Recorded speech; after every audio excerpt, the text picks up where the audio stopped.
Now, back in Montreal, the Chateau Champlain's famous design, like I mentioned earlier, was meant to blend with that of Windsor Station next door.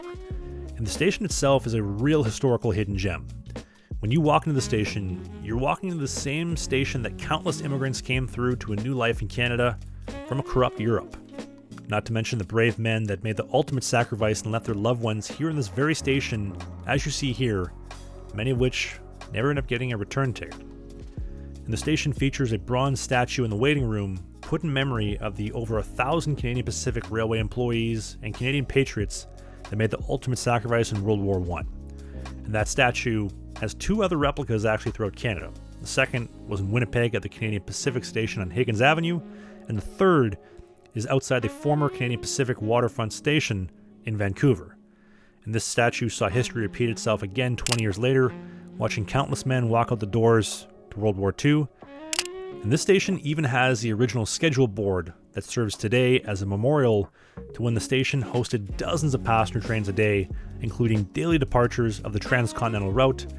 I mean, just look at how full that board must have been during the golden era of passenger rail travel. Now, on the sad news, this station is no longer in service for long-distance passenger trains and would see its last Canadian Pacific passenger train in 1978 and the final Via Rail train in 1986. The Canadian Pacific would sell the land where the tracks once were and would then become today's present home of the Montreal Canadiens, the Bell Centre. Now, quite frankly, I do think that the Leafs probably have a better chance of winning a cup than a passenger train ever returning here, but this station, it built Canada, and it built the same Canada that we have today. And the final hidden gem in this list is actually in the station in its daily mail service, and it's still a thing. And it dates back to when trains were the official mail carrier across Canada. And today, you can still use it for free. So the night before, I would end up writing a letter back home to Vancouver for Bella to get when she gets home from this trip.